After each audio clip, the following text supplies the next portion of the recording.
Hi friends. இன்னைக்கு நம்ம என்ன பார்க்க போறோம் அப்படின்னா, ஃபயர் சேஃப்டி அவேர்னஸ். சேஃப்டிலேயே ரொம்ப முக்கியமான ஒரு விஷயம் ஃபயர் சேஃப்டி. நம்ம அதை பத்தி கொஞ்சம் டீட்டெயிலா இந்த வீடியோல நம்ம வந்து பார்க்க போறோம். பிளஸ் நீங்க அதுக்கு முன்னாடி நம்மளோட சேனலை வந்து சப்ஸ்கிரைப் பண்ணா சப்ஸ்கிரைப் பண்ணி வச்சுக்கோங்க. அதே போல கூட இருக்கிற பெல் பட்டனையும் பிரஸ் பண்ணி வச்சுக்கோங்க. அப்பனா தான் இந்த மாதிரி இன்ஃபர்மேட்டிவான வீடியோஸ் உங்களால ஈஸியா பார்க்க முடியும். பிளஸ் நீங்க லேர்ன் பண்றதுக்கு ரொம்ப ஹெல்ப்ஃபுல்லா இருக்கும். ஓகே.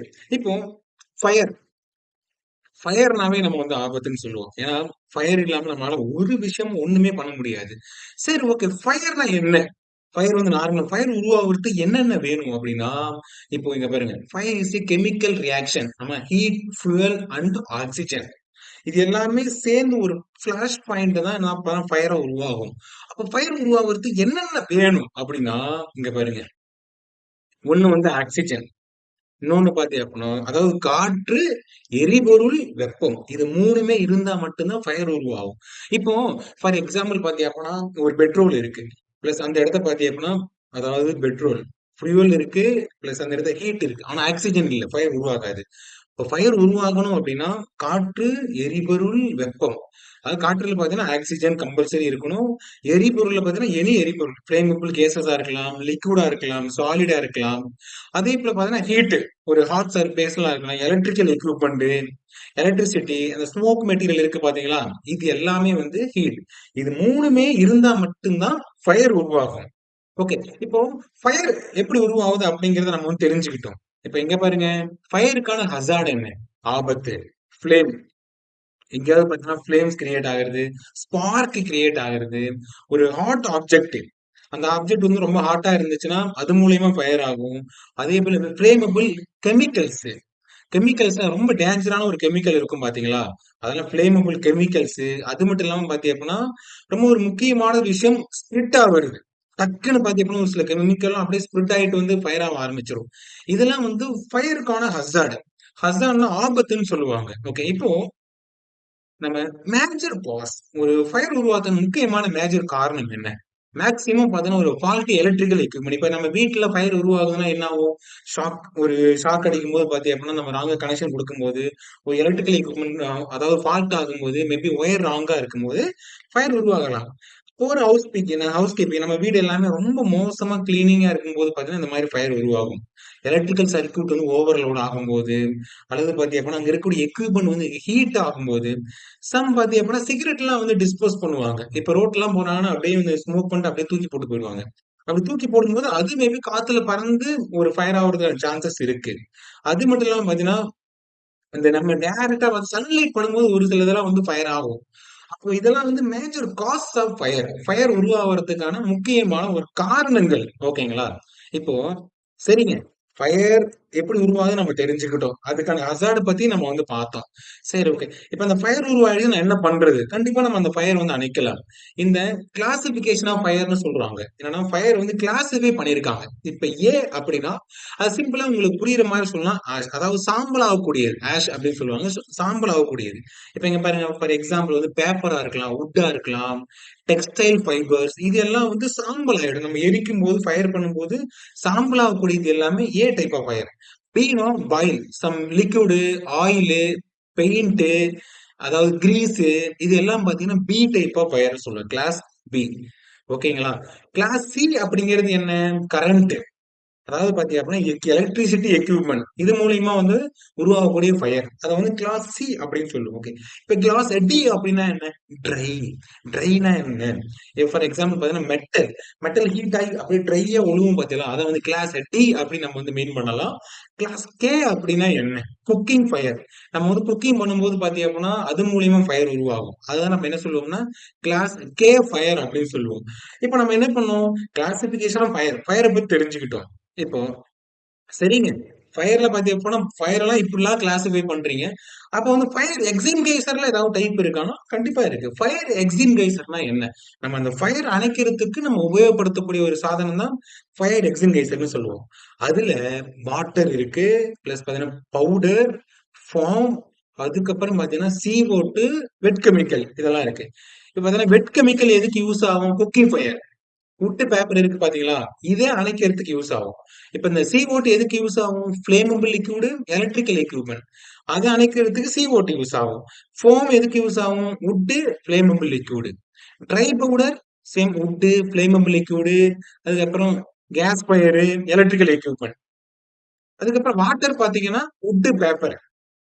வெட் கெமிக்கல் பாத்தீங்கன்னா குக்கிங்கு, வுட்டு, பேப்பர் இது எல்லாத்துக்கும் யூஸ் ஆகும். ஓகே.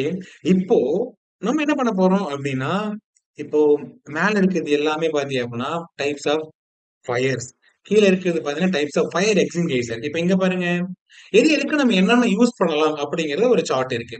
இத நீங்க ரெஃபர் பண்ணி வச்சுக்கோங்க. உங்களுக்கு ரொம்ப யூஸ்ஃபுல்லா இருக்கும்.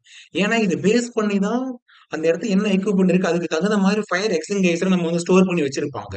அப்ப நம்ம எடுத்து ஈஸியா யூஸ் பண்றது நம்ம ரொம்ப ஹெல்ப்ஃபுல்லா இருக்கும். டக்குனு இத நீங்க அண்டர்ஸ்டாண்ட் பண்ணி வச்சீங்கன்னா, உங்களுக்கு ரொம்ப ஹெல்ப்ஃபுல்லா இருக்கும். இப்போ ஃபார் எக்ஸாம்பிள் பார்த்தீங்கன்னா, இப்ப ஏ டைப் ஆஃப் ஃபயர் இருக்குங்க. அதுக்கு நம்ம என்ன யூஸ் பண்ணாலும், வாட்டர் யூஸ் பண்ணலாம், பிளஸ் ஃபார்ம் யூஸ் பண்ணலாம், ட்ரை பவுடர் யூஸ் பண்ணலாம், வெட் கெமிக்கல்.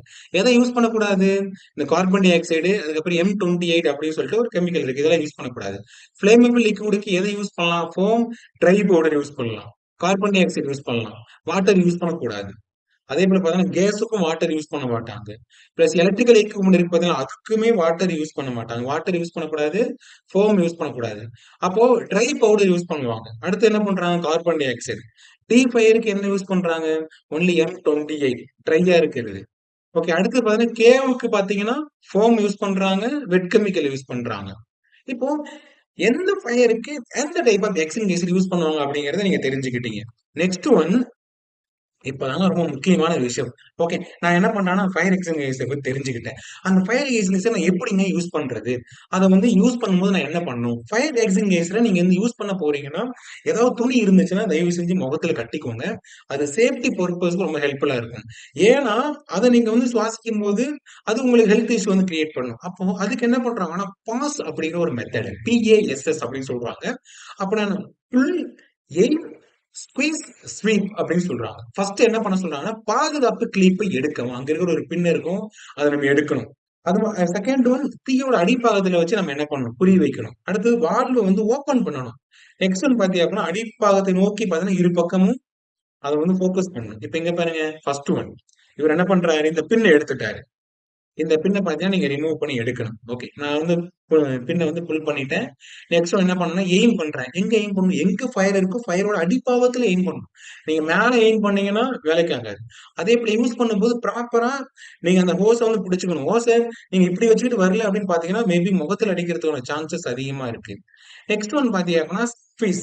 ஸ்குவீஸ் அப்படின்னா, நீங்க வந்து பிரஸ் பண்ணணும் அந்த ஹேண்டில். ஓகே. இப்ப நான் ஹேண்டில் என்ன பண்ட்டேன்னா, பிரஸ் பண்ணிட்டேன். ஓகே. ஹேண்டில் பிரஸ் பண்ணும்போது ஆட்டோமேட்டிக்கா வெளிய வர ஆரம்பிச்சுரும். இப்ப இங்க பாருங்க, ஃபயர் நம்ம அணைப்போம்.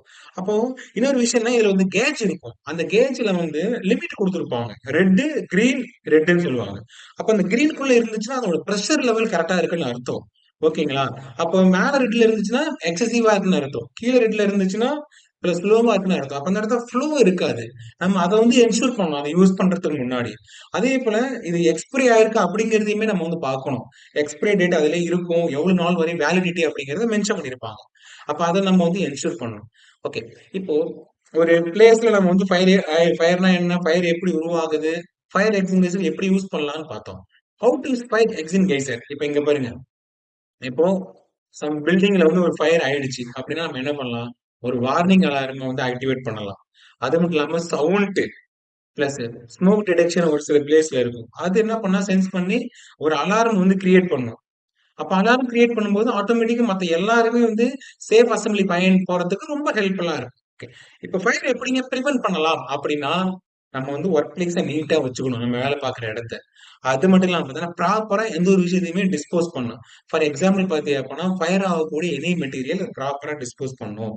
அதே போல பார்த்தீங்க அப்படின்னா, மெஷின வந்து ப்ராப்பரா மெயின்டெயின் பண்ணணும். ஓவர் ஹீட் ஆகக்கூடாது. ரொம்ப ஒரு முக்கியமான ஒரு விஷயம் பார்த்தீங்க அப்படின்னா, எலக்ட்ரிக்கல் ஹசார்ட் இருந்துச்சுன்னா இம்மீடியேட்டா ரிப்போர்ட் பண்ணணும். அதே போல fire fighting equipment plus emergency exit இதெல்லாம் ப்ராப்பரா இருக்கணும். ஏன்னா எமர்ஜென்சி எக்ஸிட் இல்ல அப்படின்னா ஃபயர் ஆகும்போது டக்குன்னு நம்மளால என்ன பண்ண முடியாதுன்னா மூவ் ஆக முடியாது. அப்ப எமர்ஜென்சி எக்ஸிட் வந்து ரொம்ப முக்கியம். நெக்ஸ்ட் ஒன் பாத்தீங்க அப்படின்னா ஹசார்ட்ஸ் வந்து நம்ம வேலை பார்க்குற இடத்துல எதுவுமே இல்லாத அளவுக்கு பார்த்துக்கணும். ஓகே. இப்போ நீங்க என்ன பண்ணீங்கன்னா, ஃபயர் பத்தி கொஞ்சம் டீடைல் தெரிஞ்சிருப்பீங்க. ஃபயர் எக்ஸ்டிங்க்விஷர் இது எல்லாமே. இந்த வீடியோஸ் உங்களுக்கு எந்த அளவு யூஸ்ஃபுல்லா இருந்துச்சு அப்படின்னு சொல்லிட்டு மறக்காம கீழ வந்து கமெண்ட் பண்ணுங்க. இந்த வீடியோஸ் புடிச்சிருந்தப்போ உங்க ஃப்ரெண்ட்ஸ் எல்லாத்துக்குமே ஷேர் பண்ணுங்க. இதே போல நெக்ஸ்ட் ஒரு இன்ட்ரஸ்டிங்கான வீடியோல நம்ம அடுத்த போய் மீட் பண்ணுவோம். பாய்.